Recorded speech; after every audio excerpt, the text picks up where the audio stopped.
Good morning, ladies and gentlemen. Before we start the last panel, we have an announcement for you and an invitation. Normally we do this at the very last moment of the symposium, but because our friend Mariusz Patsulis has to leave by car to Lithuania, and you can judge already what we are going to say, we would like to invite you next year to Vilnius. Mariusz will say a few words about what we are going to do there. The days, for the first time, the end of April, from 28th to 30 April next year. So please feel being invited. Mariusz, the floor is yours.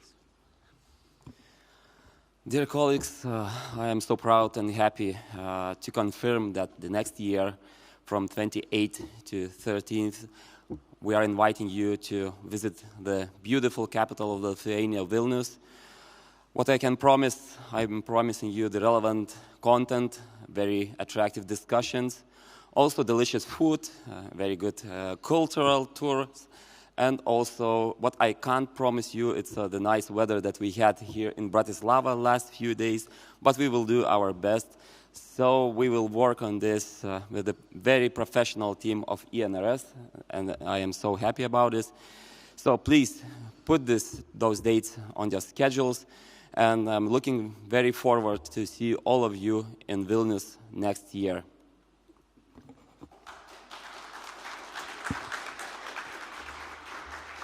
I would like to add that Mariusz Patsulis is a director of the institution which will be our main partner while organizing this next year symposium, the 4th, 9th in Kaunas.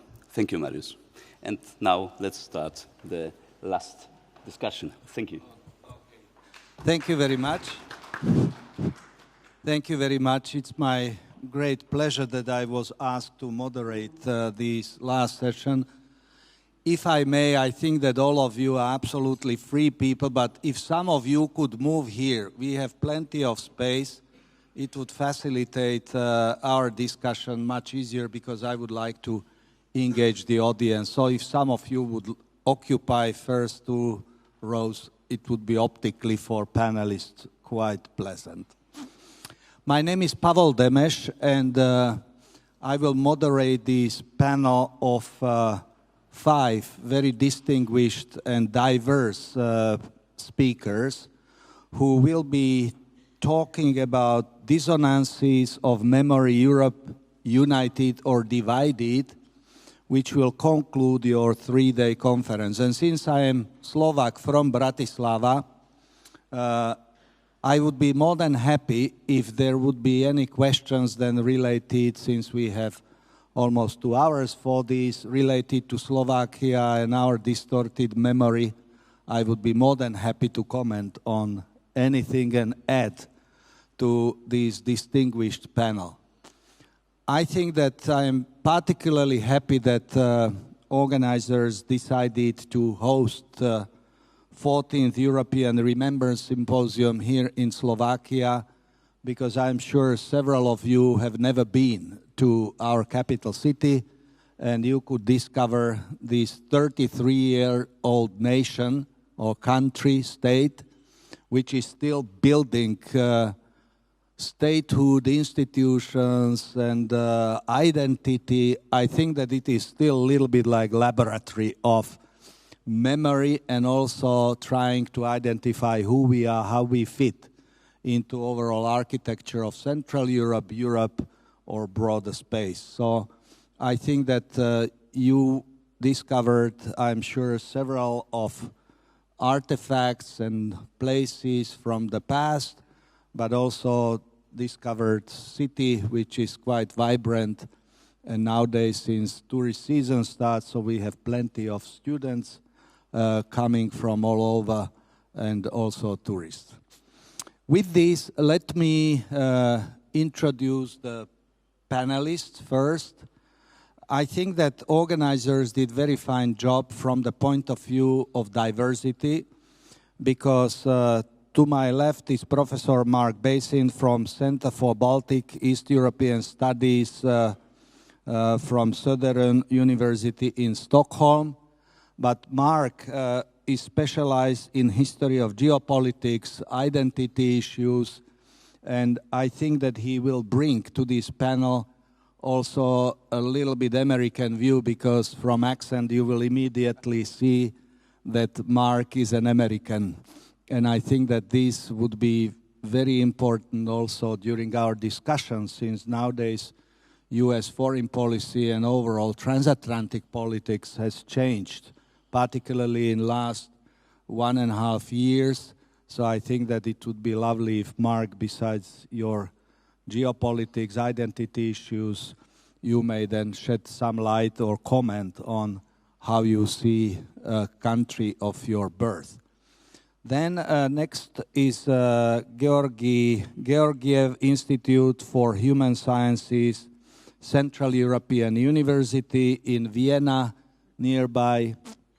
Georgi is historian of technology, which I found also quite fascinating position, because I haven't met a historian on technology in Slovakia. Probably there are some, but I like this description. And from the name, you can see that he has Bulgarian name, so he will surely be able to touch upon also some developments in Southern Europe besides his expertise, which is cultivated in Vienna.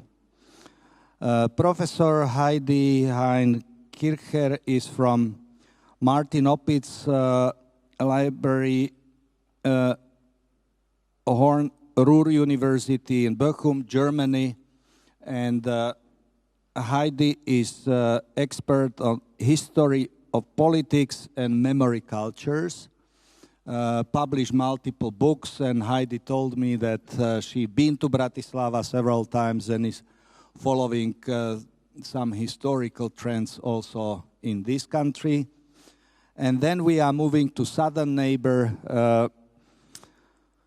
Borbála, Klacsmann, Eötvös, Loránd University, Budapest, Hungary. She told me that her name is quite complicated to explain and that we can call her Bori. And Bori is expert in Holocaust and Holocaust history, and just arrived from Budapest. And since she is from country which each of us also in this country are quite fascinated with evolution from last couple weeks, so besides Holocaust, probably you may tell us a few words about contemporary Hungary. And last but not least, we have president-like looking panelist who is advisor to Polish President Andrzej Nowak from Jagiellonian University in Cracow. And Andrzej, I think it's quite well-known historian and scholar who was awarded many awards, including Highest State Award in Poland, and since he's in direct touch with contemporary Polish politics, I think that besides his expertise, which is imperial studies, culture and political history, that he will tackle these issues which we are going to discuss from that angle. I think that it is very good that we have somebody who has direct touch also besides academic work with the world of politics. So, ladies and gentlemen, we agreed during preparatory phase of our panel that we will try to do it as interactive format. So for the beginning, I would like to ask you to have your around 6 minutes to tackle the main theme of this panel, Dissonances of Memory, Europe United or Divided. I think that we are about 80 years after the World War II, over 30 years of fall of Berlin Wall and changes in European politics, but currently we are going through enormous changes in global politics, in transatlantic politics, and our eastern neighbor, Ukraine, is attacked by Russia, which is changing completely political landscape in Europe. Many memories from the past that war could be an option surfaced, and we are struggling with that.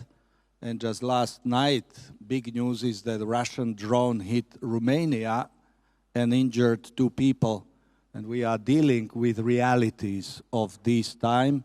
Also, we are dealing with reality of war in Iran, or conflict between United States, Israel, and Iran, and Hormuz, and all of this. So I think for you, being historians, taking into consideration all deliberations in last 2 days, plus what you are thinking and working about, I think that if you could frame this issue, where are we today, united, divided, and what are the main fault lines which are shaping contemporary debates from your point of view? Mark, if we could start with you.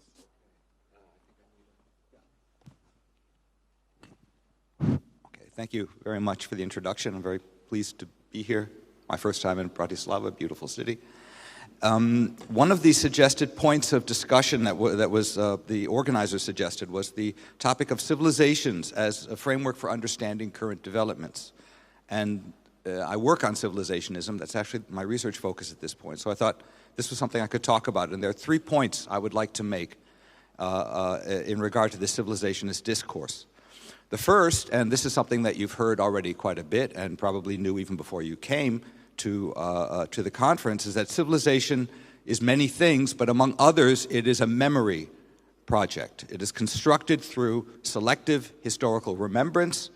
They're deep primordial stories of origin, and it rests very heavily on the notion of continuity as cultural inheritance, transmitted across generations, directly links political actors today to an idealized ancestral past and destiny.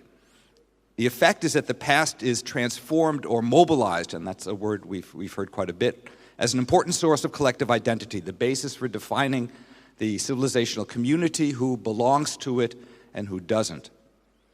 The second point I'd like to make is also something that I think we've been hearing, and actually the panel is focusing on this, and this is that Europe is not a single civilizational vision or discourse that all Europeans share, but rather it is made up of multiple narratives, or it is defined by multiple narratives of European civilizational identity. There are different actors, different groups that mobilize the memory project in a selective manner in order to define what Europe is, what its value should be, even, interestingly, where Europe is. There are multiple narratives, but there are 3 principal conceptions, and so these are what I want to talk about, and each one of these comes with its own distinctive, what I call memory regime.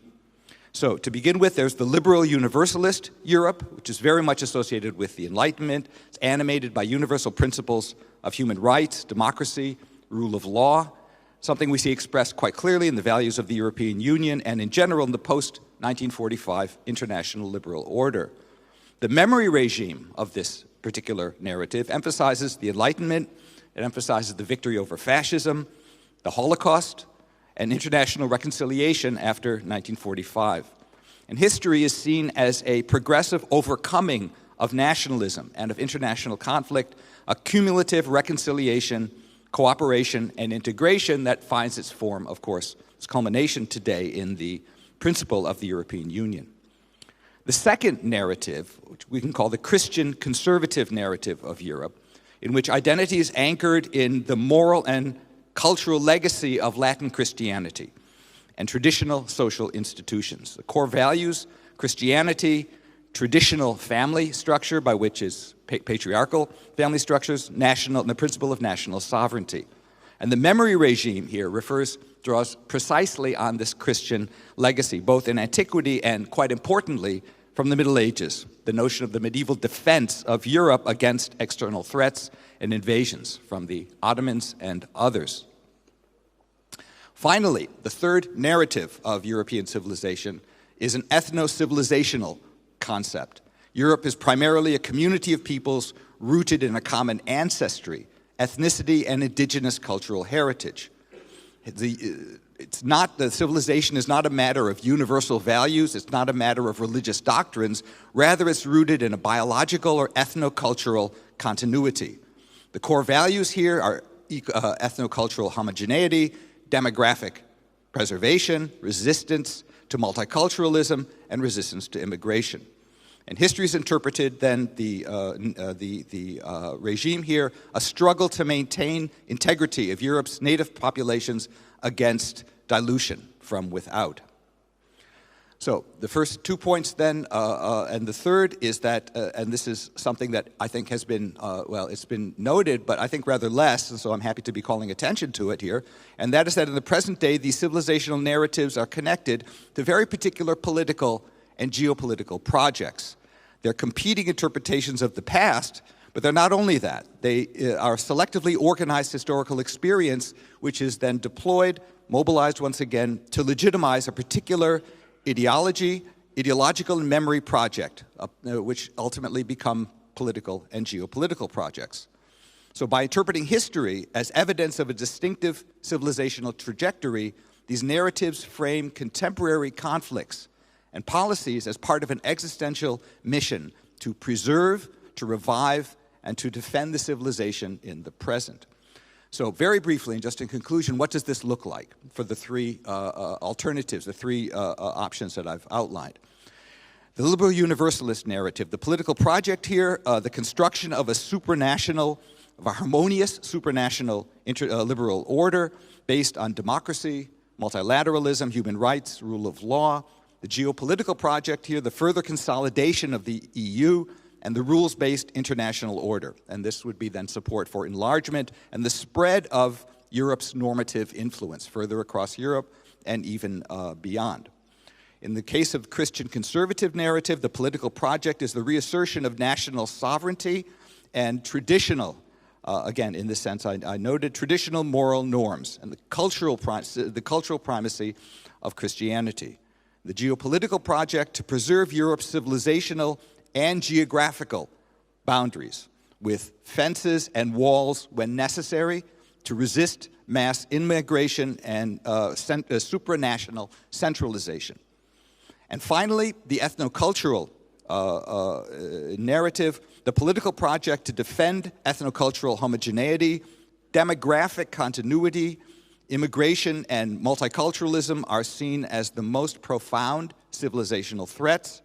In the geopolitical project, the sharp restriction of immigration, even the expulsion or deporting of parts of the established population, which is deemed to be non-European, and to construct Europe as or reconstruct Europe as an ancestral homeland where only, put this in quote, indigenous Europeans are legitimate Europeans and have a rightful place. So, just to conclude then in a word, the European civilization is not a settled inheritance, it's rather a contested memory project, different memory regimes, and these then, and this is a point I really want to stress, have direct political and geopolitical connections and implications. Thank you very much, Mark, for this very well structured kickoff introduction. Georgi, please take the floor. Thank you very much. There is an overlooked issue that unites the notions of disinformation and memory dissonance, which are two main notions in the symposium. We talked a lot about manipulation of content, manipulation of images, videos during the symposium and during the workshops. But my point here is that there is also an overlooked issue, which is the manipulation of time perceptions by political leaders who launch wars. Manipulation of time perceptions. So I will give you some examples so that this doesn't sound too abstract from my research, which is research on the BBC monitoring service, which analyzed Nazi radio propaganda during the Second World War. People who worked there were German-speaking intellectuals from the humanities and social sciences who fled Nazi Germany. And they basically listened and debunked disinformation and Nazi propaganda in real time. Perhaps the most famous one among them was Ernst Gombrich, the art historian, who served as a monitor at the BBC monitoring service. In 1969, more than 2 decades after the war ended, he confessed that focusing mainly on stereotypes and content on propaganda, he and his colleagues overlooked this pattern, the manipulation of time perceptions through radio. How did this disinformation strategy work in practice? Goebbels, the chief Nazi propagandist, pioneered this strategy. So he realized that the potential of radio, unlike newspapers, is to transmit wartime news in real time. We say today breaking news. And the pattern was very simple, actually. It was a prophecy of future victories on the front line, followed by announcements in real time to mark the victory on the front line. To create a sense of history in the making, that all victories on the radio were celebrated as historical moments. It was a content, there was a content of the message, but this content amplified the present moment. And to make it more triumphant, Nazi radio played a short sequence of fanfare music, which became so popular among the audience and too familiar that a German magazine published a propaganda photograph. You can see it here, of the radio studio that played a gramophone record with this fanfare music. However, when Goebbels saw the photo, he threatened the editor who allowed this photograph to be published with a concentration camp, and the censor who didn't spot the danger with imprisonment. And why did such a banal image of technology provoke such fury? He feared that the image would cause disillusionment by exposing technicalities behind the real-time effect that was intended. But there was also a deeper fear, and to which I will return a bit later. But it is interesting also to me to reflect on this aspect. Why did Gombrich, this early disinformation expert and monitor, remember this aspect of manipulation of time only in 1969? Because technology developed, but the pattern remained. The defining news event of 1969 was the moon landing, when the US President Richard Nixon, before TV cameras this time, spoke with astronauts from Apollo 11 in real time with a radio telephonic connection between the Oval Office and the moon. And he framed it as a historical moment. At that time, it was very important to project power through media during a techno-political competition with the Soviet Union and at the time of the Vietnam War. This was a well-calculated mobilization of real time. Technology developed, but the pattern remained. And an example from 2 months ago, on April 1st, the US President Donald Trump congratulated the astronauts who orbited the moon while branding the ongoing US airstrikes in Iran as a historical success. In real time again, promising victory in the following days. Meanwhile, we know that Russia's President Vladimir Putin relies heavily on real-time wartime announcements posted online since the full-scale invasion of Ukraine in 2022. Russian propagandists also failed in their prophecies of a quick victory. This is well documented already for future historians. And in conclusion, I would like to return again to Goebbels, who pioneered this instrumentalization of time and prophecies of victories during the war. He feared disillusionment with technicalities of propaganda, but the real profound disillusionment came when inflated historical announcements collided with lived reality. In other words, war itself exposed the limits of war propaganda. And I think that today, the role of the humanities and historians is crucial to understand the public traces of the devastating 20th century. The two world wars, the Cold War, the traces and patterns that remain intact today in the present despite technological change.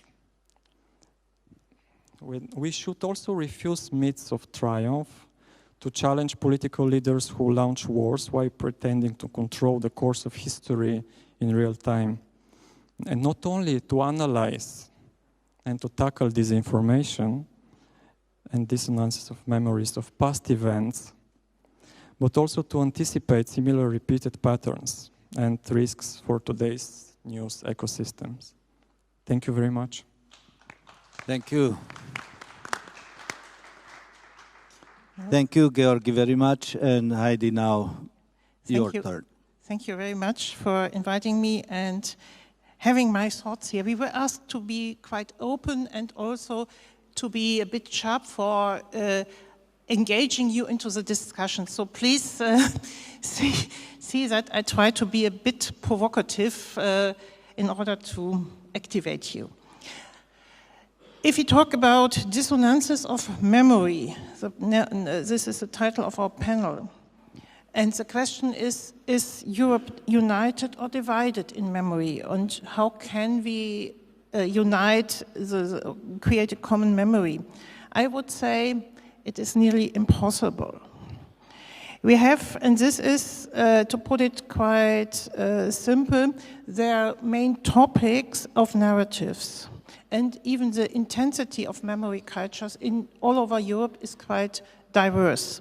Please think about the public space and the memorials you see here in Bratislava, in Warsaw, in Budapest, in Lithuania, or in Spain, in Germany, particularly in Germany, where we nearly don't have any memorials. It's quite obvious that there are differences, and this is what I want to come back with you. So, as we heard, we're talking about a kind of memory wars. This was a leading point during our 3 days. And I would say memory was always part of nationalism. That because memory cultures deliver the narrative for remembrance, for identity building, and they explain the emergence and the fate of the nation. Hence they get a legitimation role and a coherence and identity building role.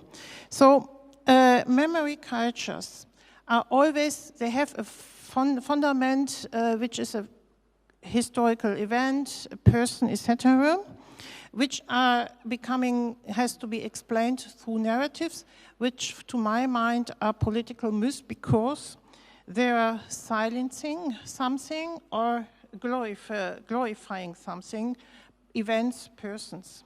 They have an interpreting role in order to fulfill tasks. So we are talking about narrations from a personal, subjective, or nation's subjective point of view.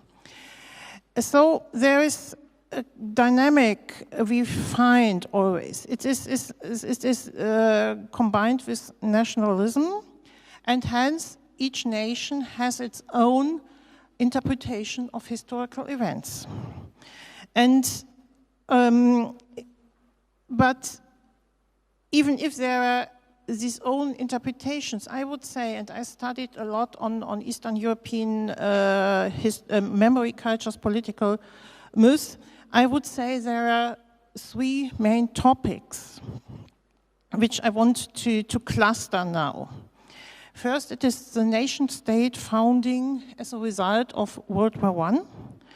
Then the nation-states in the interwar period served as a major point of reference after the re-emergence of nations after 1989, 1991. And so this helped to marginalize or even to forget the Soviet hegemony with regard to the own statehood. Independence was equated with freedom, socialism with unfreedom. The dictatorial and authoritarian regimes of the interwar period were smoothed or even eclipsed within this framework of references. And this is, to my mind, quite obvious, for example, in the Polish revival of the Piłsudski cult and the orientation of the Second Republic during the 1990s. The second different thematic field is the topic of occupation, and not only the occupation of the Nazi regime, but also through Soviet Union. Here within this frame, the narrative of being a victim takes an important place in this topic, in this cluster. The Soviet occupation was put in the foreground. It was a legitimation of the declarations of independence and the rise of democratic systems. In this framework, the Holocaust played in the 1990s a minor role, and then only it entered the memory cultures very slowly. We see it, for example, at the development of the Lithuanian Genocide Museum, which firstly had a focus on the Soviet hegemony, and afterwards only included the Nazi occupation and Holocaust. The third topic is, and this is what is quite new or re-emerged, let's say, was re-emerged during the 2010s, during the migration crisis. It was the narrative of being a bulwark for threats coming from the East, the former antemorale Christianitatis myth, which now re-emerged into a new close. These narratives picked up the former narratives, but interpreted as new. It was now a defense, a bulwark against the threats coming through the Islamic refugees. It was well known in all over Eastern Europe, and it was, for example, to my mind, it was quite clear that the fence Hungary built at the borderline to Serbia to defend the incoming of the refugees, it was quite clear. It served as a legitimization because everybody knew about it. And so it was not questions at all.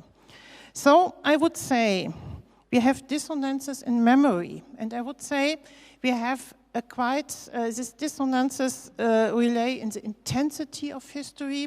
I would say in the re-emerged nation states of Eastern Europe, even history is put nearly sacrosanct in this interpretative way to show to give the reason why the states re-emerged. And this is why I put ask you to imagine even the public sphere in Western Europe. In Western Europe, the Nazi occupation played an important role in the Holocaust. But after that, there are only very heroic deeds. We don't have this topic of occupation, which is in the middle of memory cultures. There are the French Revolution, the British Empire, or even in Germany, it was the deed of overcoming the Nazi time, the hour zero, the wonder of the economic rise, which embossed the memory cultures in these states. So I would say there are differences and dissonances, and this is why, to my mind, we can't understand us as Europeans as we should do. So I would say it is first very important to find a common European interpretation of the European past. And then we can come and eliminate the dissonances of memory. Thank you very much, Heidi. Georgi, could you give me the clicker, please? Thank you. And now, Bori, expert on Holocaust. Thank you so much. And I have a PowerPoint. Could we?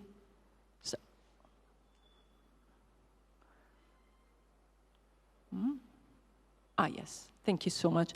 So thank you for inviting me, and especially thank you to my co-presenters, because they framed my presentation very nicely. So I will talk about the memory politics concerning Holocaust memory in Hungary.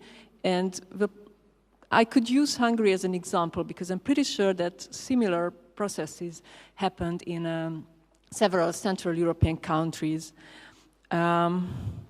So after the collapse of socialism, new historical research into the Holocaust started, and there was no political influence on the historical interpretations. And this was the time when the nation had to redefine itself after socialism, and there were two opposing forces which tried to influence how the history of Hungary is being framed. One of them was nationalism, and the other one was the wish to join the European Union, which also had its own implications when it came to interpretation of history. And I will talk about these two forces separately. So the EU interpretation, as Mark mentioned, the Holocaust is actually a cornerstone. It became decontextualized, and the Holocaust narrative serves as a negative icon, which should never happen anymore. And if we accept this narrative, there is also the implicit requirement. So accepting this narrative was an implicit requirement for becoming a member state, but this also meant that we had to face the past, and we had to face our complicity in the Holocaust. And in many Central and Eastern European countries, socialism was much more fresh memory than the Second World War and the Holocaust, and this resulted in a competitive victimhood. I'm quite sure that you are familiar with this term and you know what it means. And this also resulted in a divided memory, because these countries wanted socialism to be accepted as equally evil as Nazism by the European Union. And in Hungary, this is Miklós Horthy, our regent, between the two world wars and during most of the Second World War, and here he's meeting Hitler. The nationalist aim was to reinforce a positive image of the nation. And as Heidi mentioned, they found this legitimacy in the period between the two world wars, so the period when Horthy was our regent. And however, this period also was an anti-Semitic period, when several anti-Jewish laws were enacted against the Hungarian Jews. And after the German occupation, when Horthy remained in power, he also oversaw basically the ghettoization and the deportation, the mass deportation of the Jews of Hungary. So these negative traits are usually whitewashed in the nationalist interpretation of our history. And they also canonized the so-called double occupation narrative, which means that immediately after the German occupation, Hungary was occupied by the Soviets, and there was no caesura whatsoever between the two, which is not true, because Hungary was, yes, we were occupied by the Soviets, but there were democratic elections in 1945-46, and between 1945 and 1948, Hungary was a democratic country. But this does not appear in the nationalist narrative, and they canonized it by putting the double occupation narrative into the constitution, the new constitution. And I'm talking about Fidesz, of course, because Fidesz was our ruling party between 2010 and 2026. And I will also introduce some of the bearers of memory politics. not only during the Fidesz era, but also before that. So one of the most important institutions is the Holocaust Memorial Center, which was established by Fidesz, but then the exhibition was created under the consecutive socialist government. And the curators had a free hand to do whatever they want, and therefore it has a very strong permanent exhibition which tackles the responsibility of the state and collaboration of the local population and their complicity in the anti-Jewish persecution. And immediately after Fidesz came to power in 2010, the idea of altering this exhibition came up, and they wanted to basically make a distinction between the Horthy era and anti-Jewish persecution, and putting it in a way that there would be no direct link between the two, which is not true historically, of course. However, the curators did not want to alter this exhibition, of course, so in the end, the Fidesz tried to marginalize the Holocaust Memorial Center. And another, probably more famous institution is the House of Terror. I'm quite sure that anyone who visits Budapest will end up there eventually. This building used to be the headquarters of the Eötvös party, which was an anti-Semitic party, and they came to power at the end of 1944 and persecuted the Jews of Budapest, who were the only Jewish population that remained in Hungary after the mass deportations. And it was also the headquarters of the political police during the socialist period. So this building symbolizes terror, and that's why the museum was built there. This museum was established in 2002, and it is supposed to represent the crimes of Nazism and communism, but as probably you already have heard, there are only 3 rooms about the Eötvös period. They don't mention at all the Horthy period and the mass deportations, only the Eötvös era. And the rest of the huge building, with 2 or 3 stories, is only about socialism. So basically the Holocaust is marginalized, and they also canonize this double occupation narrative, and the responsibility for the Holocaust is entirely silenced in this museum. And as for the memory politics of Fidesz, this is basically the biggest and most iconic symbol, the memorial for the victims of German occupation, which was built in 2014, which was actually a Holocaust memorial year in Hungary. And you can see here this statue, Archangel Gabriel, who represents Hungary, and the German eagle attacks it. I think it's a quite ugly statue, by the way, but doesn't matter, that's my opinion. But anyway, you can see here that there is no responsibility taken for the Holocaust. It was done by the Germans, and Hungary was basically only an angel trying to protect Hungarian Jews. And also the title or the name of this statue, Memorial for the Victims of German Occupation, suggests that the whole country was the victim and not Jews. So basically the Jewish suffering is invisibilized in this way. And the biggest Jewish congregation boycotted the memorial year because of this statue. And we have also the House of Faith, which is also a very infamous project. This was also announced to be built in 2014 in the memorial year, and Fidesz wanted Mária Schmidt, the director of House of Terror, to lead this institution, which was already very controversial in itself, but the concept she presented was also heavily criticized by both experts in Hungary and outside of Hungary. The Jewish community protested against it, but the government still built the museum in the Józsefváros train station, from where people were deported from Budapest. And then later on, after years passed, they transferred this project to the Chabad congregation of Hungary, and Chabad came up with a new concept and a new basically they made a whole framework for the exhibition. And finally, in September 2024, the government withdrew the decree which established the museum. So we don't know what's going to happen to this building.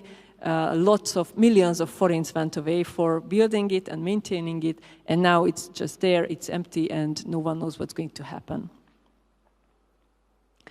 And the big question is what's going to happen now, because as Pavol mentioned, there were big changes in Hungary. On the 12th of April, we had general elections, and a new party, Tisza party, was elected. Now you have to know that this is not a leftist party, they are center-right, but still I would say we were celebrating at home. It's much better than Fidesz, I have to say. 4 days after the elections, on the 16th of April, we had the Holocaust Memorial Day, which is the Hungarian Holocaust Memorial Day. And Péter Magyar, the leader of Tisza, went to the Holocaust Memorial Center, took part at the celebration, and he went to the memorial wall and placed a stone there. So this is very symbolic. I don't think that, or even my sources at the Memorial Center confirmed that there have been no prime ministers who ever went to a Holocaust Memorial Day at the Holocaust Memorial Center. So he wasn't a prime minister at that time, but he went there, and that is very symbolic, and we are very hopeful that better changes are coming in the future for, when it comes to Holocaust memory and memory politics in Hungary. Thank you for your attention. Thank you very much. Thank you very much, Bori, and Professor Andrzej Nowak. Andrzej, floor is yours. Thank you so much for the invitation for this wonderful place where we can occasion to exchange our opinions. There are so many fundamental questions raised already during our conversation that I don't know where to start, but I will start from the program. The last sentence in the program informing about our discussion is as follows: in the face of the threat posed by Russia, does Europe form a united front? And so far we have not mentioned Russia at all during our discussion. It is interesting. But what makes my attention really high with this sentence is a united front concept, which is something against which I rebel always as an anarchist or anarchist conservative. Because especially in memory regime, to form a united front puts one question very concretely to the cases that were mentioned. Who is to change, to force some part of Hungarian population, their opinions that were shared with Viktor Orban? I will tell in a second about manipulation Viktor Orban did with Russia, which is a separate case. Or who would force some part of Polish population to resign, for example, from cult of Piłsudski that was mentioned? And how to do it?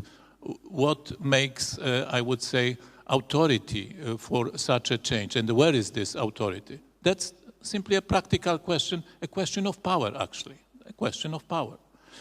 So I think that when we consider Europe as a civilization, which was very brilliantly done by Professor Bassin, by Mark, we may ask what forms the essence of civilization.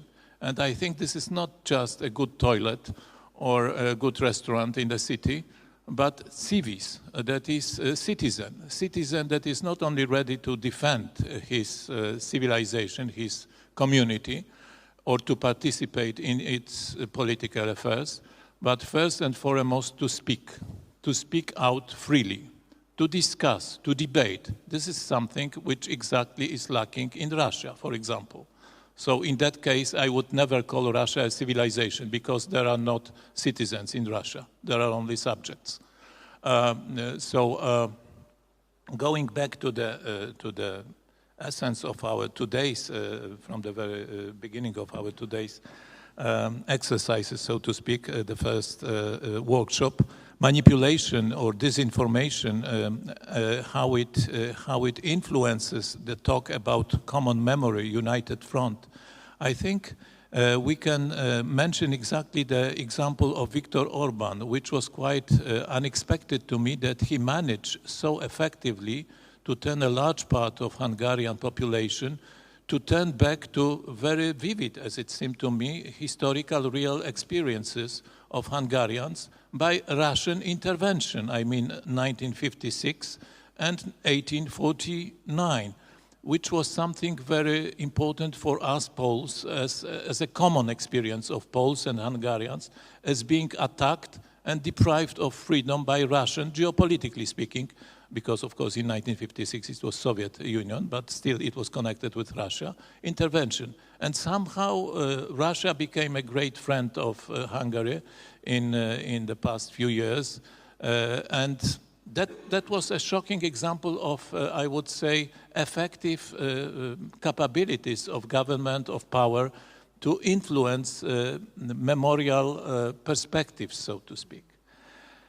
And this leads me exactly to the issue of manipulation and unity, because on one hand, as was reminded by our Bulgarian colleague here, there are ever-growing technical possibilities of manipulation and of distorting historical truth in order to realize this or that political goal. But at the same time, it is necessary to remind that some I would say, actors in politics have bigger experience in that. Some are more fragile to these manipulations. To give the example of the first one, Russia is probably the most advanced culture of political manipulation in the world, based on its political police manipulations from 19th century, Ochrana manipulations through Czeka and KVD, manipulative, I am not saying about terror, which is a separate thing. I am saying about manipulative operations that were developed especially after World War II in KGB culture, from which Vladimir Vladimirovich Putin comes. He is trained in that culture that was best summed up by a British Ukrainian scholar, Peter Pomerantsev, who published 12 years ago a very interesting book, Nothing is True and Everything is Possible. This is the essence of Putin's politics. This is not any constant ideology. Nothing is constant. Everything is possible, but nothing is true. So anti-civilization, if I may use this word, of course, this is very risky suggestion, based on such a premise, attacks the very fundamentals of civilization, which European civilization, I mean, which at least in one aspect should be accepted in all three, I would say, variants that were mentioned by Professor Bassin, namely differentiation between truth and untruth. That was discovered by Greeks some 2,500 years ago. And at the same time, it was contested by Greeks, because Heraclitus was almost contemporary to that, I would say, a great invention of European civilization, saying that everything is in flux, so everything is possible and nothing is true. That is Heraclitus, essentially. So these two elements of our legacy are in constant, I would say, agonistic relations that enable attacks on truth to be effective, especially if they are organized with a state power, such an important actor as Russia is for us. And to stop this maybe too abstract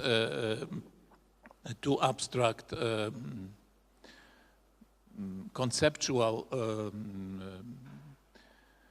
variations that I am introducing here, I will end with a very practical question: how to answer this danger? I will give you just one example of the scale of this manipulation, also with time that was mentioned by our Bulgarian colleague here. In Russia, contemporary Russia, still very popular is the theory of Professor Anatoly Fomenko, who is member of Russian Academy of Sciences and who invented so-called new chronology. According to that new chronology, Christ was crucified in 14th century, and there were no Middle Ages at all, simply no Middle Ages. And something like 10 million Russians, according to polls, believe in that new chronology. So absolutely anything can be said. So how can we deal with that? This is the only united front for which I would vote, to form a united front of defending the essential truth, facts, for example, because interpretations of these facts might differ and should differ in Europe, because the only way to change, for example, the situation in Hungary is not by decree, nor in Poland by any decree, but by discussions. I still believe in the potential of discussions, of debates. This is the essence of civilization, that we debate with each other. Just one example how different these memorial cultures in Europe are.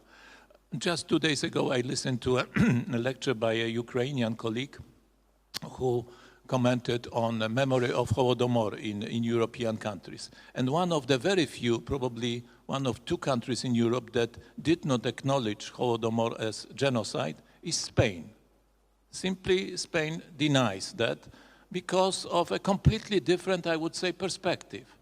By the way, Republican government profited on Holodomor, I mean, Spanish, as it happened, due to particularities of, I would say, Republican government collaboration with Stalin. So this is the only correction which I would like to add to your presentation. You said that socialism is attacked by this memorial culture of Eastern Europe that stresses crimes of 40s and 50s. This is communism and this is Stalinism. Piłsudski was a socialist that never attacked socialism itself, but communist crimes, Gulag crimes are real, no less real than the Holocaust. And the clash between Gulag and Auschwitz, so to speak, symbolically, was evident since Eastern European countries entered the EU. This is a real clash. This is not an invented victimhood, but a real victimhood. So how can we deal with that? Difference of narratives and common defense of truth by, I would say, peaceful coexistence of different narratives based on, I would say, strong commitment to historical truth, facts, numbers, and another possibility is, of course, finally a kind of democratic consensus, but achieved only through a long, very patient series of debates in which we should engage not only Eastern or Central European countries, but also more frequently our Western European partners, for example, Spaniards. So for Vilnius, I would suggest maybe to invite somebody from Southern Europe, Southwestern Europe. They have a completely different view, and maybe they can learn something from us as we can learn from them. Thank you.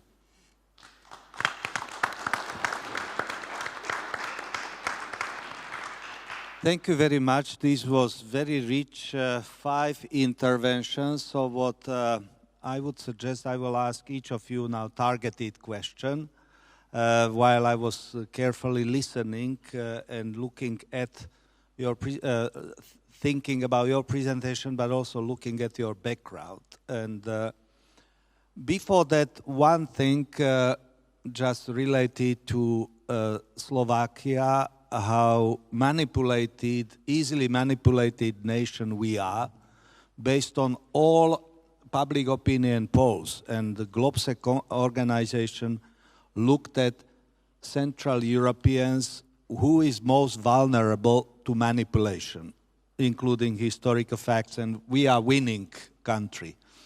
Slovaks are most vulnerable to buy in all kinds of things from history or present. Secondly, I was attending sessions, these workshops at Umelka Gallery. For us, this is iconic place where this is birth of post-89 democracy. Velvet Revolution occurred, basically it started 19th of November 89, and I had privilege as a young academic to be there in that room.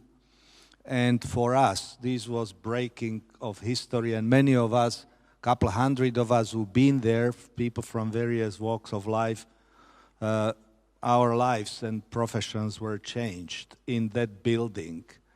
And yesterday, I walked in and went through these workshops, and I was quite fascinated by one which showed how history nowadays could be manipulated through both political and technological means and tools.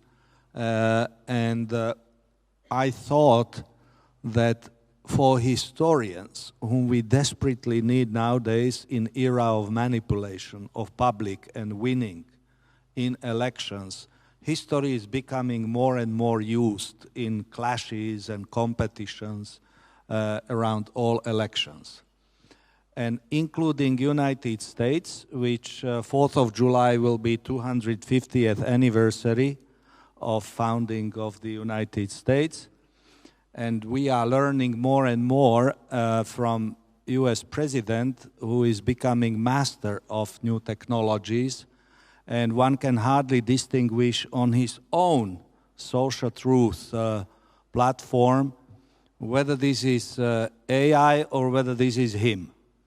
And all diplomats have to follow daily what he is putting there, and sometimes he uses AI manipulated images and AI manipulated all kinds of things. But one narrative is quite often mentioned there, that there was no more important president in history than him. I think George Washington can compete if he feels somehow humbly, but periodically it comes back again that here he is. Mark, being historian, looking at global moves, trends, identities, and so on, I think United States was setting for democratic world and for narratives, which you mentioned in your interventions, and King Charles III reminded during his recent visit how intertwined United States, Europe, and UK in particular are. So, what should we follow on the US nowadays as transatlantic partners from looking at historical narratives, using and misusing history for contemporary political clashes? Well, I just have to say to begin with, I don't present myself as a particular expert, although I grew up in America, my education is American. I have not lived in the United States for many, many decades, and you do lose a little bit of touch there. But of course, I follow, and especially in the last 10 years or so, been very kind of maniacally following what's happening. I mean, for me, not that I ever entertained illusions about American exclusivity or its notion of being a chosen city on the hill, being a chosen nation, but I mean, we see quite clearly now, I hope that any vestiges of that notion of a sort of special status for the American political and social community is shattered, I hope. And we see that, I think in a way it helps us see much more clearly. A number of general history books have been written which are not reinterpreting the past, but they're looking at elements and clashes and tensions that were original in the founding of the country and its early years, that perhaps people like I, and we were taught this, and people I think largely believed it, that the catharsis of the Civil War and then the subsequent sort of legislative, those decades of legislation culminating in the 1960s, that we had overcome these conflicts and these problems, these memory wars. And that's not at all the case. And these histories then have reestablished the fact that actually what we see today is very genuine a very genuine picture of the divisions and the tensions in American society. So I'm not quite sure how to answer the question beyond that. I don't know that. I mean, the problem is that America is so powerful, and America remains so strong. And now under the direction of what I have now come to believe, although I didn't believe this in the beginning, is a lunatic who is also losing his mental facilities. So, you know, I hope that there will be, when this is over, at least when Trump passes, because we're not sure that sort of what Trump has begun is going to end. I actually don't think that it will, although he will go, and he is absolutely unique. So when he goes, we don't quite know what's going to happen. But I hope there'll be a reckoning and maybe some attempt to understand how it's not just sort of a dictator. Trump is not a dictator who kind of seized power, but he actually was elected. So this combination of factors of a very, very, very flawed electoral process that's absolutely central to why Trump ever came to power to begin with, through this flawed arrangement we have of voting, and then plus that through this absolute cult-like determinacy of a small group, but a significantly big group. But it's you know, on the whole electoral landscape, it's a small group. It's not a majority group of people to try to answer these questions about how this was possible. But I see now all we can do is watch and worry. But we see how America is now kind of manifesting the same tensions and the same kind of furies and degeneracy, actually, that we see around the world. So in a way, I mean, the one kind of good, not good, but the one, I feel we've come to a kind of harmony in that we now see America as not being an exclusive. And this was a mistake. And when I moved to the UK, I lived in the UK before moving to Sweden. I lived for quite many years in the UK. And I was always extremely troubled by this notion of a special relationship, which I thought was, and this now I think is gone. So this sort of writ large, I think that's where we are. Georgi, you are a historian, but looking at these technological aspects, and I hope you attended also that very interesting session, how new tools, new methods are posing enormous challenge for all of you historians to verify or push people to think, double check, because nowadays it is so difficult to find out what is right and what is true. And if you want to manipulate reality for political gains or business gains, it was said there that those who are creating these technological advancement and platforms, they don't care whether something is true or not true. For them, profit is guiding principle. Nowadays, for historians, when we have chance to do fact-checking and looking what is right and what is wrong, how would you comment role of historians in public debate, how to engage them more in helping people who are getting more and more nervous about this, what is true and what is not true?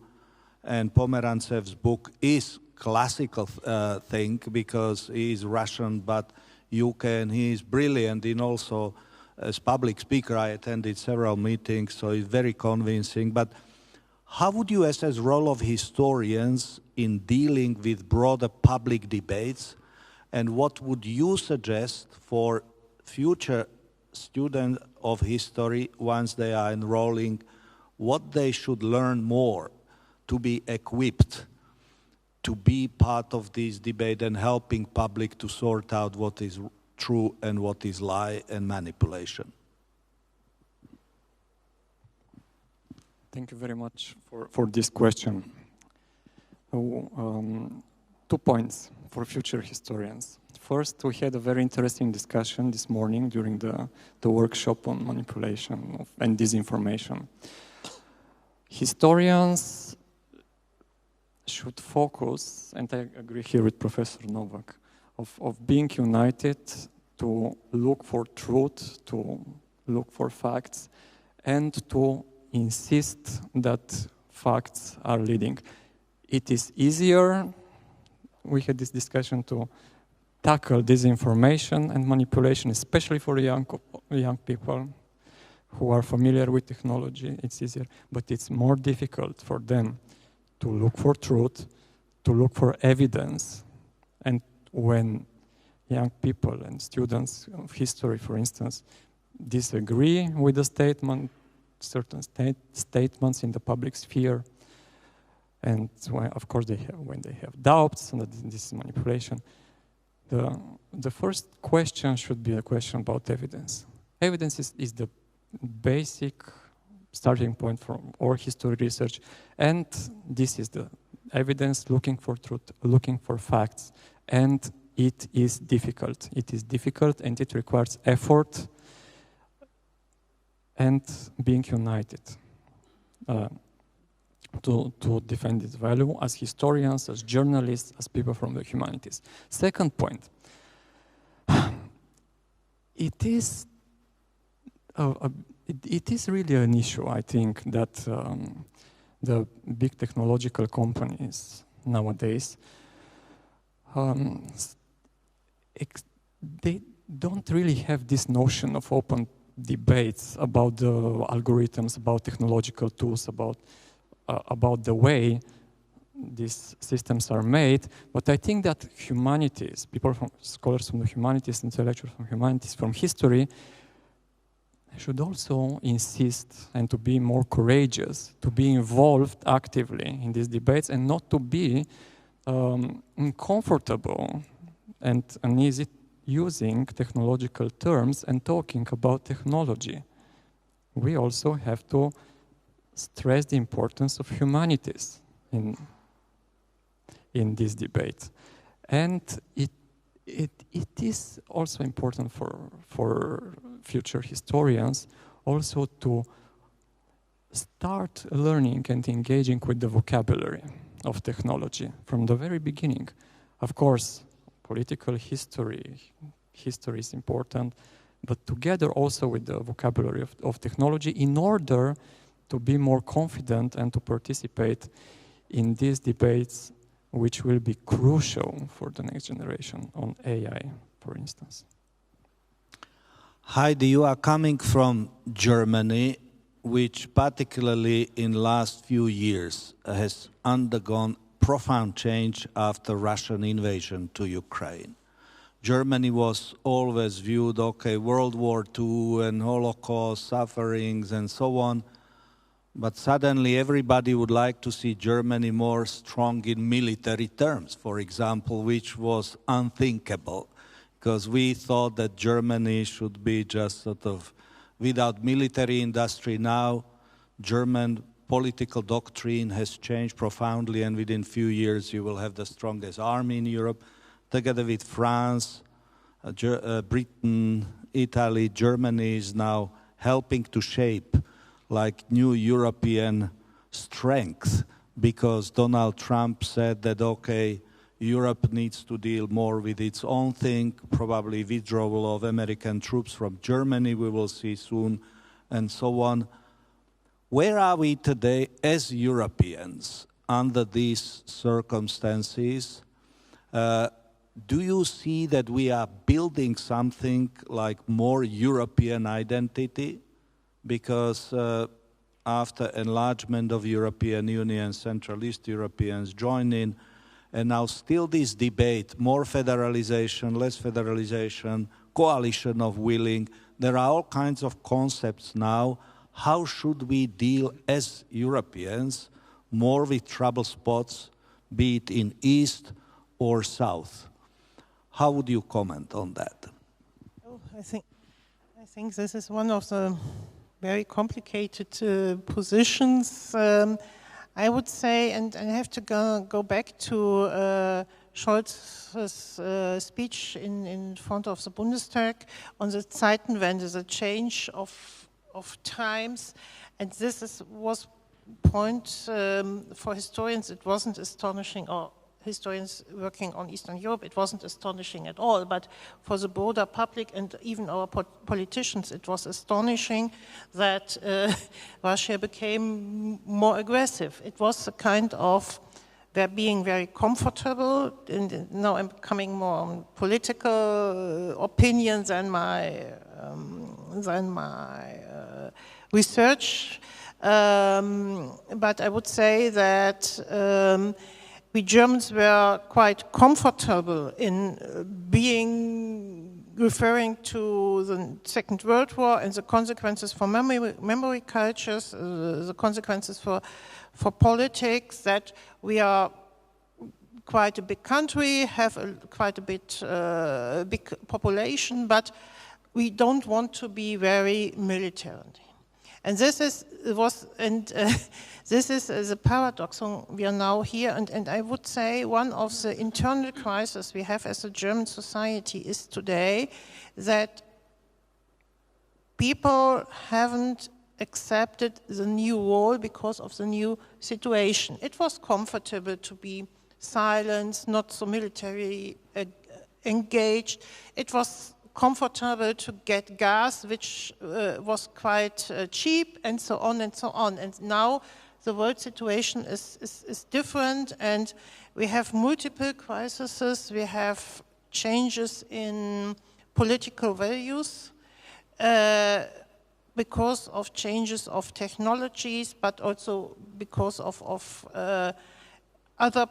We had the American example. We have, of course, the more aggressive situation of Russia, which has a very, to my mind, a very internal reasons why it became so aggressive. And this is what I came back to the memory cultures and what you said, that of course the Putin's speeches were legitimizing the full-scale invasion. And this was historical politics and power of interpretation.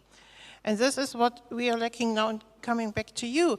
This power of interpretation legitimizes and makes people see through propaganda as it is, and see and follow it. We don't do it in Germany in that way and say we have to be stronger and so on and so on. And this is why our population is struggling about it very, very intensive. But one point to manipulation, and as a historian it is quite important to say, we had always manipulations of memory. A very prominent example, going back to the Czechs, was the Königinhofer manuscript in 19th century. It was a falsification. It was proved in 19th century as a manipulation, but it was crucial for the national movement. But what we experience now is how fast these manipulations can go, that we need further experiences. And I would say, as historians, we have to be aware that our tools are changing. We have to got technical knowledge to analyze these things, and then we can come into discussions. But for the German case, I would say we have to learn a lot. And just last small question. Nowadays, debate is going on to help to stop bloody war in Ukraine, that probably Germans would be good negotiators, and the Russians proposed Gerhard Schröder. Somebody else proposed Angela Merkel. Suddenly Germans are seen vis-à-vis Russia as potential honest brokers who may contribute to this debate on settling the peace. How do you feel about that? Now I become very political, but we saw Schröder as a broker for Putin's interests, so it wouldn't be a neutral one. I would say Angela Merkel would be more efficient because she studied in Moscow and knows a bit Russian, so it's another situation. But if we need somebody, and this is perhaps the main problem we experience today, that there is nobody neutral. And to negotiate and being in the middle of these two parts, you have to be neutral, and how to be that. Okay, Bori, you finished your interesting presentation in rather dramatic change. What occurred, it was clearly all of us felt joy in your concluding notes. Nowadays, Hungary is looked at, and there are many people, political analysts, historians, and others who are trying to find parallels. What happened in Hungary? People have not expected that this could happen because of political landscape and political setup. At the end, it happened. And announcement by new Prime Minister Péter Magyar was that his first visit would be to Poland. 1,000 years friendship between the two. Before that, deadlock situation, no practically diplomatic relations and so on.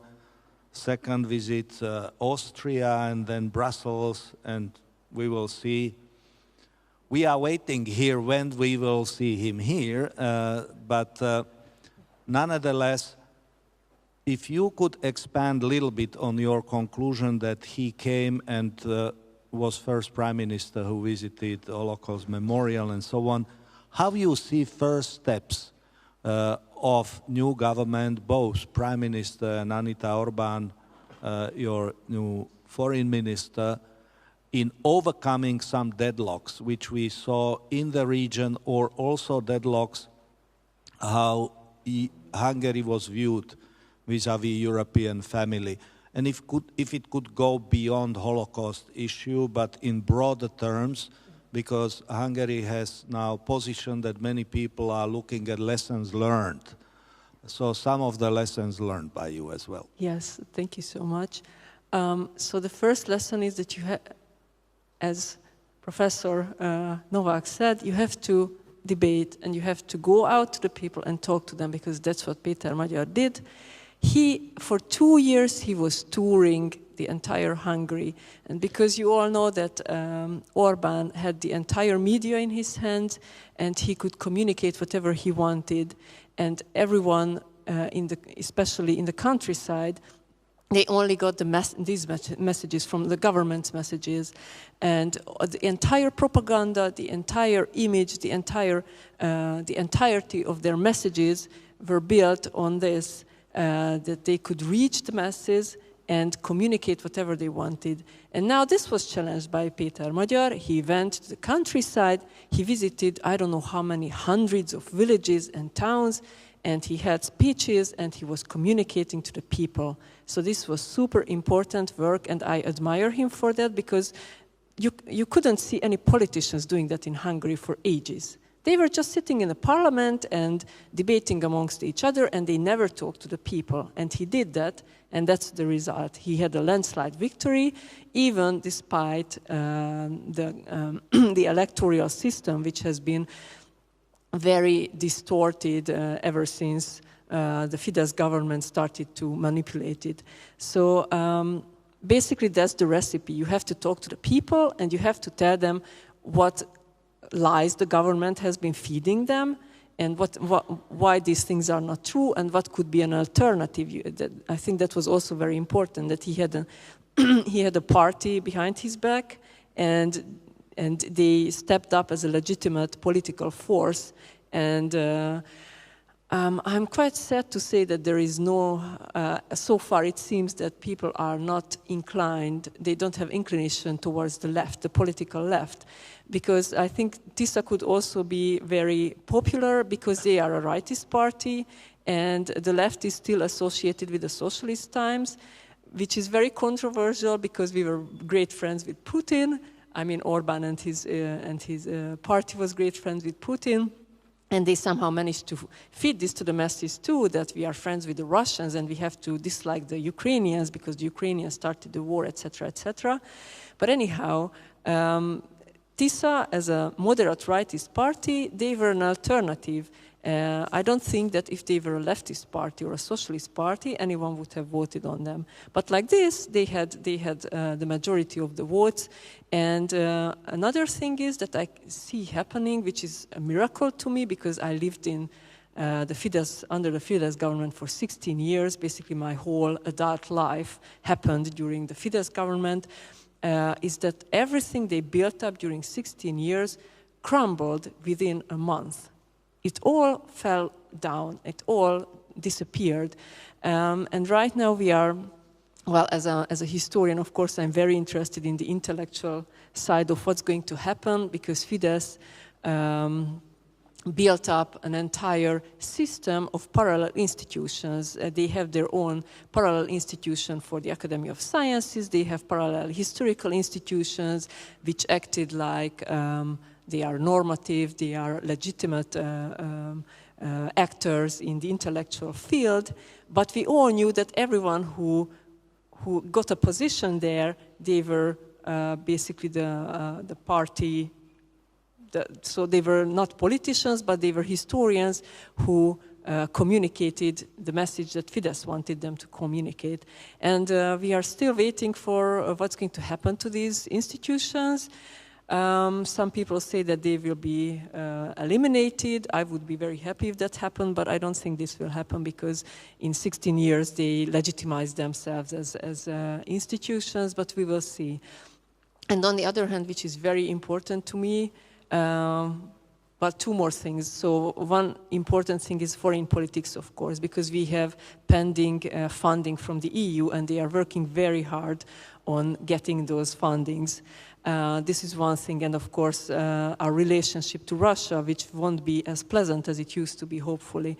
And another thing is the question of universities, because probably you know that Fidesz built up an entire system of foundations. I don't know what is the proper English word. So instead of public institutions, they became private institutions managed by these foundations. And basically this was for money laundering. That was the only reason. And for this reason, they were disbarred from the EU programs, university programs and intellectual programs. And now what I see is that TISA is taking steps against these foundations, and they want to reintegrate the entire system of intellectual field and universities and research institutions back into the European Union system. And I was crying tears of joy when he announced that in his very first interview after they won the elections. He said they had, like, I don't know, 5 priorities, and this was one of them. And I was sitting there and just crying, and oh my God, finally something positive is happening. So I think I could talk a lot about this, but I think I will stop here. Thank you. Andrzej, you are professor at well-known historical university, but parallelly to that, you are also advising your head of state. And in your intervention, you mentioned several times how to stick into let's have open debate and also search for truth. Today, what from your point of view should community like this, who assembled in this room, mostly historians, specialists on memory issues, looking back, but also I think that during this conference it is obvious that history is in sort of making, that things are changing so rapidly in front of our eyes that interpreting what went on then and translating it to today is becoming a big issue. And since you are teaching all your life, what are the key challenges in teaching history today, and what would you suggest to current leaders? Would it be good if everybody would have somebody like you if he or she is president or prime minister, not to manipulate history? Thank you. So my shortest answer would be not to introduce any historical laws, so to speak, historical laws. No, none of them. Of course, I am strongly against manipulating truth about the Holocaust, but still I think this is a wrong way to start with legal bans on historical, even distortions. If you, of course, invoke national hatred, you should be punished legally. That's obvious. But if, so this is I know, a very debatable position. There are many people who are for, I would say, different kinds of I would say, political regulations on history. I protested when right-wing government, which I backed essentially, tried to introduce exactly such a law on historical memories aiming against, so to speak, Germany and Ukraine, essentially. So that's absurd, that's stopping exactly possible debate. The only way to change opinions is not through legal restrictions, but through debate. It's much more difficult, of course, but much more fruitful in the long distance.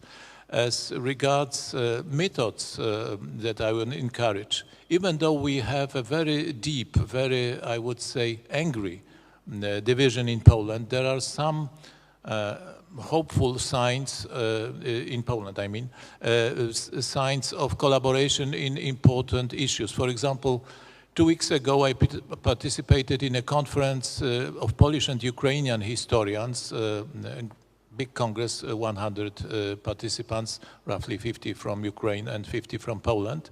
And there were representatives of our, so to speak, government and opposition political, I would say, representatives who were not participating in the debate, but were simply there, acknowledging the necessity to simply start from improving our deeper relations with Ukraine, because politically speaking and strategically speaking, they are very good. They are fundamentally good for both sides. But in historical matters that could make this alliance between Poland and Hungary and simply good neighborhood between us and our eastern neighbors stronger, we need to organize such debates. And this was understood by both sides of our political spectrum. But of course, there are always difficulties. There are, you use this word, lunatics. In Polish politics, they are too. So there is a group that, or at least their leader, denies, I would say, gas chambers. That's shocking, but that's how it is. And the only method to persuade his followers, he himself should be isolated totally politically. That's my only, I would say, piece of advice, which I am constantly repeating. But to convince his several 100,000 followers, because this is the problem, not one-man lunacy, but just as Mark said, this is not the problem of one person, but that one person will go, I mean President Trump, but a large group would stay with similar, I would say, opinions. So is to ask them simple questions. Where are these Jews gone? They disappeared. So what happened to them? They emigrated maybe somewhere? So I'm sorry for using this shocking example, but you have to somehow to adapt to the most basic elements of reality, to start to dig up from these layers of untruth, of manipulation. This is very difficult, but I prefer this piece-by-piece technique to legal, I would say, shocking changes. Of course, when you deal with institutional, I would say, fundamentals of distortions of history, they should be abolished institutionally. That's another thing. But to abolish institution that simply serves distortion. But not to stop the exchange of opinions, the exchange of narratives, in order to keep simply one possible caveat in your own head. I might be wrong. I may be wrong. This is not always the thing when I enter a debate that I am always right on every point, but I could be corrected by the exchange of opinions. That's why it's better not to, so to speak, strengthen my position by legal restrictions. Very good. Okay. Now we have 17 or so minutes. It would be now time for you to ask any question, what you would just please raise your hand, microphone will come. If you could just state your name and affiliation, this would be helpful. Please, go ahead. Hi, Aleksander Sławiński, Museum Dulak 121 in Pruszków, next to Warsaw. I have a question to Dr. Borbála Klacsmann, who, okay, first, sok sikert a magyaroknak. All the best for Hungarians, and I'm happy that you raised the question of how Hungarian science was destroyed during the last 16 years. I'm very deeply concerned about Hungary. So, but okay, that's really great. Magyar is changing a lot of things, but you didn't raise one question, which is also very important for the united Europe, which is the question of former Hungarian kingdom, that is namely so-called Trianon Empire, because still in Hungary, there's a lot of people who, for instance, would call Slovakia Felvidek, so, you know, let's say, imperialist name. A lot of people who still want to reclaim parts of Romania, or at least want to be there, you know, more and more apparent. So my question is how new government, who has like a lot of good intentions possibly, how it will tackle this thing, the thing about, you know, like one of the main strategies of Orban, which was on the beginning, you know, to create this influence over former Hungarian kingdom. So what are the plans for the government? Thank you. Thank you. Boris, please. Thank you. Does this work? Yeah, okay. So thank you for this question, and this is a very good question, and I'm not a foreign politics expert, but I will try to answer. What I know is that Magyar already stepped up quite strongly in this question, especially I think in Slovakia he already had a debate about the so-called Felvidék, the southern parts where there's still a lot of Hungarian people who use Hungarian language and who are ethnically Hungarians. They still live here. But I think claiming back these territories is already nonsense, and nobody will want that, of course. That's politically unacceptable, and it won't happen. What I think he will want to do probably is to have the right to use the language, to have the right to for their own culture, and to identify as Hungarians. And I think there is this issue with the Demeš decrees. Demeš decrees, is that the, yes? Okay. So I think they will want Fico to do something about that. I don't know how these debates will go, and how Magyar will step up when it comes to this issue. This is a question of the future. We will see. And there is a big Hungarian minority also in Subcarpathia, which is in Ukraine, and of course a lot of Hungarians live in Romania as well. I haven't heard anything about these two territories yet, so I don't know what they will want to do there.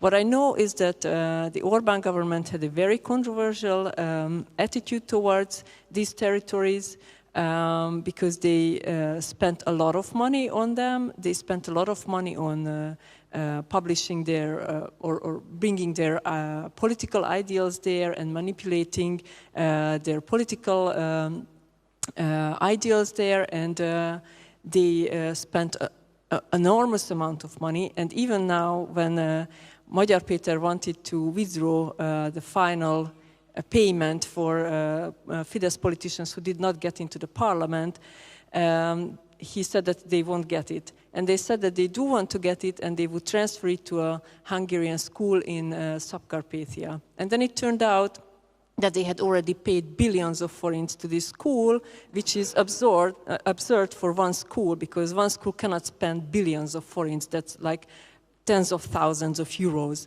And they want to transfer these monies there now, and it turns out that that's also money laundering, which was built out by Fidesz in Subcarpathia. So they have this. It's crazy, really. These things just fall out of the closet nowadays, because we didn't know about this, because they never communicated this. They did it in silence. But they built out a whole institution abroad in these places, and we will see what's going to come up in the future. So I don't want to say anything positive or negative. We will see what will happen. I hope that it will be better than it was during the previous government. Thank you. Next question, comment from the audience. Please go ahead. Thank you very much. My name is Patrick Rybosko. I'm working as a historian at the hosting Nations Memory Institute. I have two small questions, Pavol, if I may. First, for Mr. Georgiev, you spoke about the propaganda at the totalitarian regime, states, and temporary also by Putin's regime. My question is, can we estimate how many people by these regimes as Russia, Belarus, Northern Korea, etc., are familiars or are also truly taking this propaganda? Is that true? And how many are only scared or in the family speaking oppositely or critically to the regime? Just any percentage estimation, just to know whether these societies are already totally manipulated or how many people are in hope that these regimes will fall down, etc. And second question, excuse me, for Professor Nowak or anybody else, some 40 years ago, American President Ronald Reagan said a very known sentence that the Russia is the imperium of evil, something like that. Evil's empire. Evil's empire, thank you. Also from any church environment was said that when the Russia didn't change their mind, they will spread evil around the Europe. My question is probably naive or something like that, that can we say that there is a moment in history now that the Atlantic civilization, altogether with sanctions, diplomatic isolation and other instruments, can we definitely clash or fall down the communism in Europe by clashing Putin's regime? Thank you. Okay. You just take your microphone. Georgi and then thank you. Andrzej.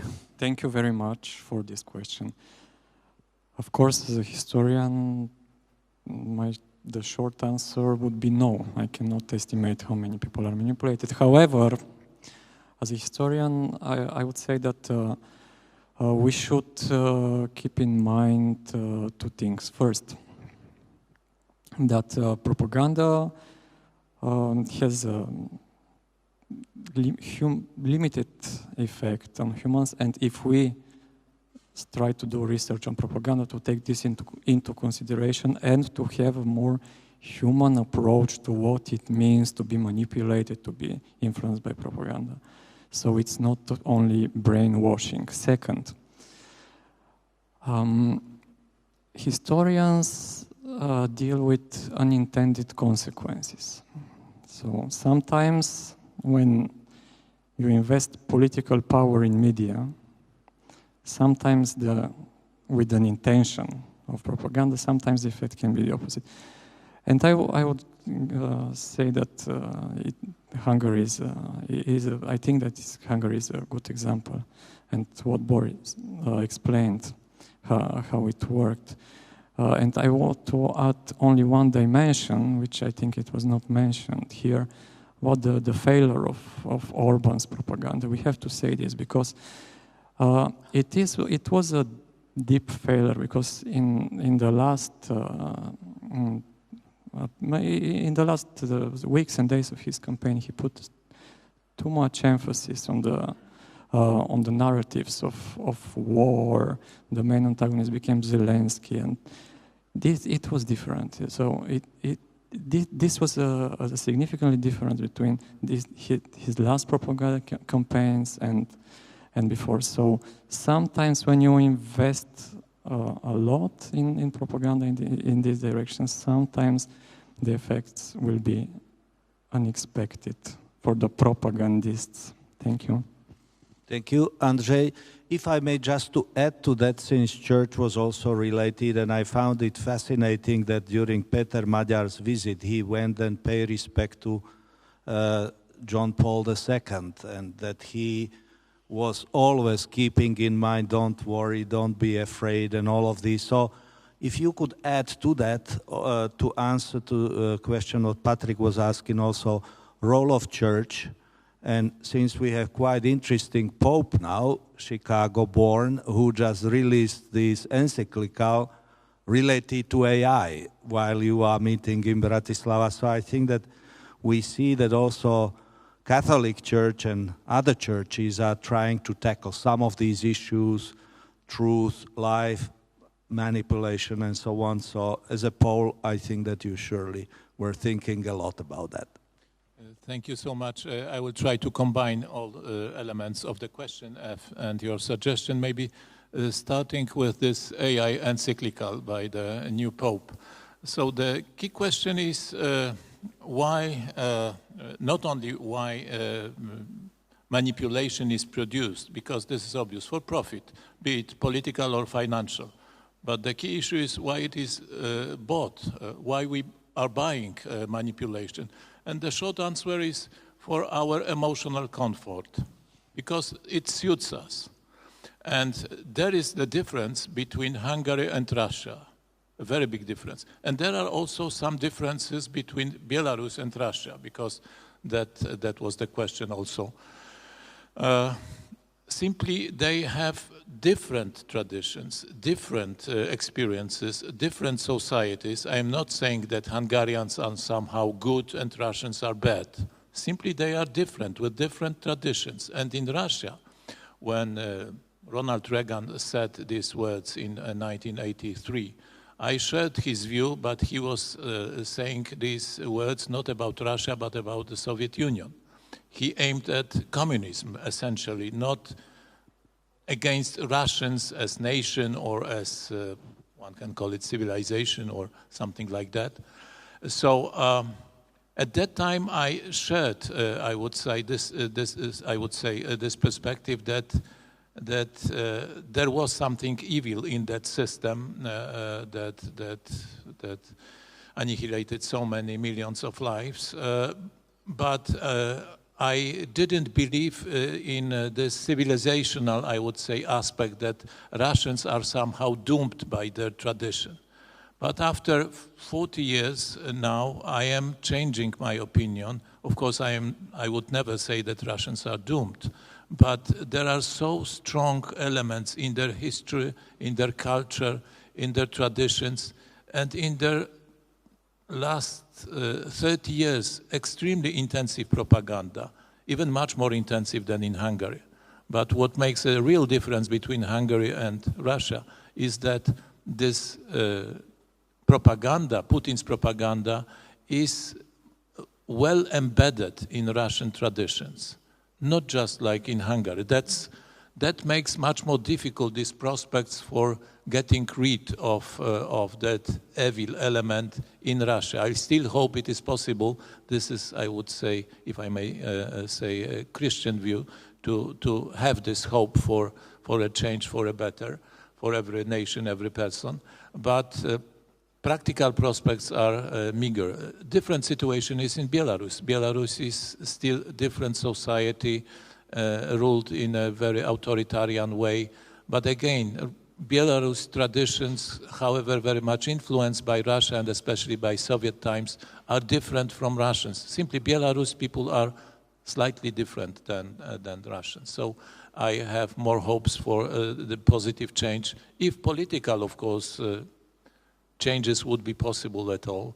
These unintended consequences happen, but they should be combined in our assessment of future with our knowledge of traditions, of historical background, of context, because otherwise unintended consequences don't happen everywhere and with the same consequences, if I may add. So to finish with this Catholic element, I think it is evidently somehow important in Hungary, some elements at least of these traditions. I'm not saying that Viktor Orban, by being a Calvinist, was somehow evil and Catholics are good in Hungary. That's absurd. I'm saying only that in contrast with Russia, when Eastern Orthodoxy was made an official, I would say, instrument of the state, it changed the role of religion in Russia, making it only a political tool. And that enabled in Hungary, where religion was never, I believe, such a political tool so intensely. Of course, I know pre-war times when religion was used more I would say, politically strongly, but still that was not similar to a department of KGB, which is now Eastern Orthodox Church in Russia. So that's again, this context we should keep in mind when we assess possibilities for a change. In Hungary it was possible. In, I would say, most of European countries that are somehow infected with authoritarian temptation, it is always possible. In Russia, I hope it is possible, but in a very, very long distance, I will not see that. Okay, thank you very much. Unless there is somebody who is desperate to ask question or make comment, we reach the point. There is one? Okay, please, go ahead, Markus. Thank you very much, Markus Meckel. We have some intellectuals in Europe and even in Germany who say that in this current situation, Europe has to be united because it's a geopolitical issue. And I think there is a part of that is right. But I have in my mind the speech of the Canadian Prime Minister in Davos. And that was, in my view, very impressive. He said very clear, we, even not being imperial, we have to stand together with our principles and values on the one hand, and very pragmatical and being in solidarity. I think, in my view, this is very important, and some voices, I am very skeptical that Europe should be divided, it should be united, even if members or future members wouldn't stick to that values. Should be bring down the criteria to being member in that question of values, and that's my question to you in the podium. Okay, thank you. So, quick question on values and whether we should take Canada to EU, Markus, probably, no? Okay, European values, concluding remark, and we are finishing it. Well, the paradox here is that European values are, well, again, there are different sets of European values depending on who you ask. But if one thinks about those that I guess most of us would share, that is my first alternative, the liberal universalist, there's a paradox there because on the one hand, these are European values, but on the other hand, they're thought to be universal values. And this creates quite a big problem, actually, a very substantial problem, not so much in Europe, but outside of Europe. This is just a tension that remains there. The question of Canada, well, geographically, I sort of raised that point, didn't I? That there's disagreement as to where Europe is geographically. And in view of the current situation, I certainly would say, yes, let's bring in Canada.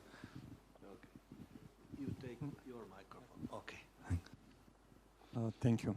So I will, because to me the question about Europe united and divided is very important, and I will use the position of the only Bulgarian in the room to answer this question, because to me the answer is very clear. So we started this with at the opening of the symposium with we mentioned historian Timothy Snyder, who said that Europe and the European Union is the creation of failed empires. You have to consider this, speaking about a common history. This point also implies that we shouldn't fall in the trap of following the myth of the nation state.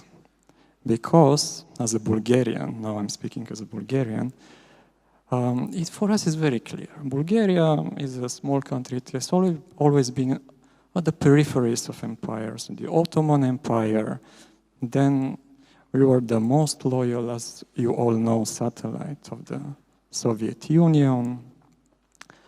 In between, there was an interwar period which was catastrophic for Bulgarians. These were the Balkan Wars, the First World War, and Bulgarians are people who talk about the interwar period not with some fantasies and ideas and about the national state and national myth, but in terms of catastrophes, right?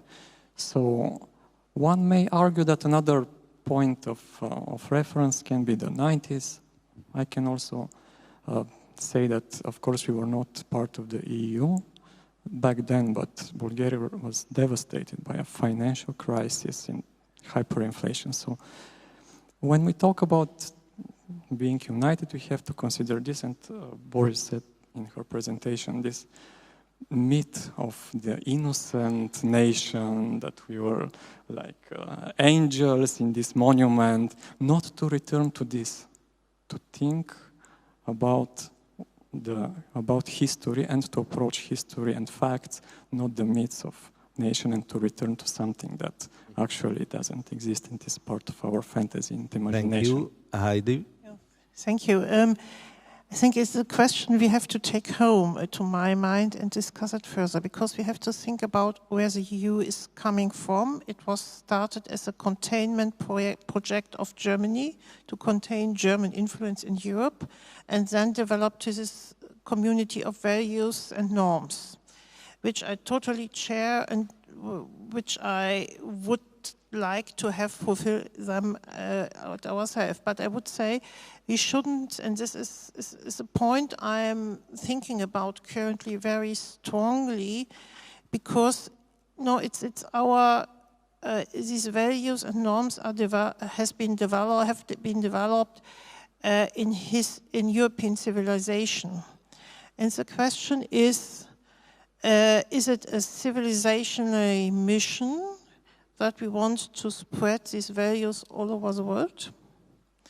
Or are they nowadays more or less universal? And this is a question I have an answer for me,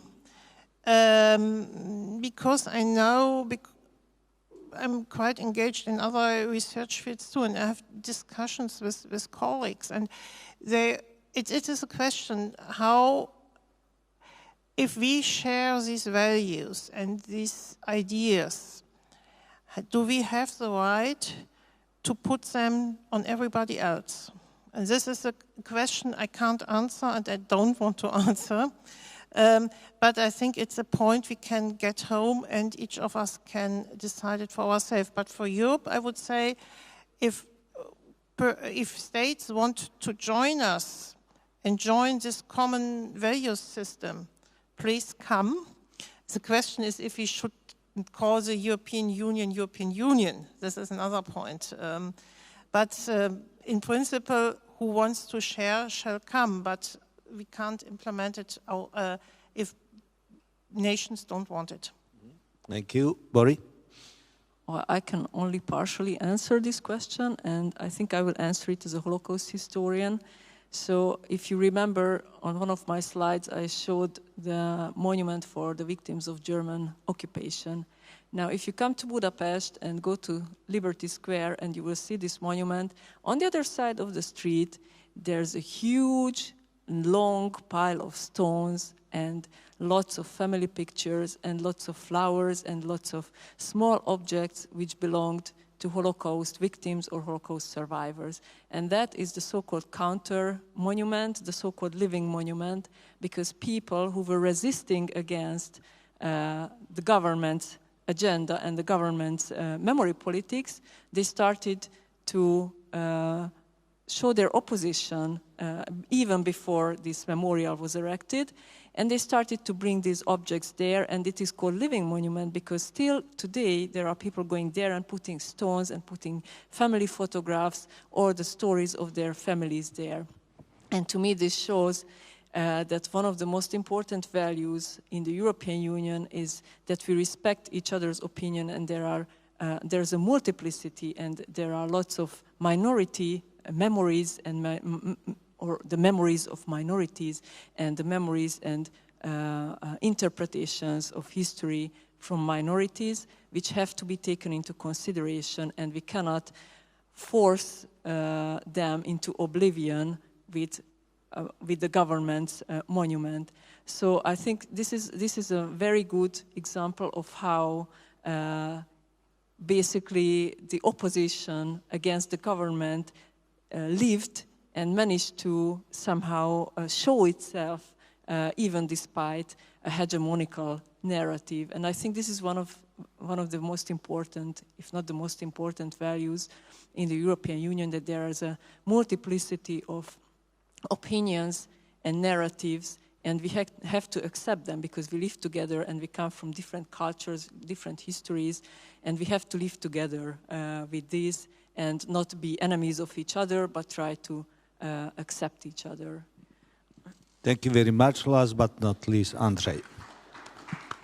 So my shortest answer would be a pluribus unum from the dollar banknote. So simply, we should be exactly, just like my colleague said, to keep plurality and ongoing discussion within Europe is an important issue, and to keep in mind exactly voice of minorities. But there is also another aspect more closely connected to your question, namely center and periphery, which is also an aspect that could be dealt as an aspect of power. And for example, a centered, constructed European value based on anti-colonialism, which is absolutely shared by me, and forced on new countries in the EU, such as Bulgaria or Hungary to a point, or Latvia, Lithuania, I am not speaking about Poland, as co-responsible for colonialism is absurd. It's simply political power of the center of failed empires that created colonies outside of Europe. But Bulgaria, for example, was only exploited by extra-European empire and never exploited anyone beyond Europe. So that's an example of exaggeration of this central organized memory or central organized, I would say, set of values. This is only ongoing discussion between minorities and majorities, center and peripheries, Hungarians and Slovaks, Poles and Germans, women and men, and so on and so forth. This constant debate only is the essence of Europe. So whoever rejects debate, open debate, should never be accepted in Europe. That's my answer to your question. Okay, and with this, we ended this concluding panel.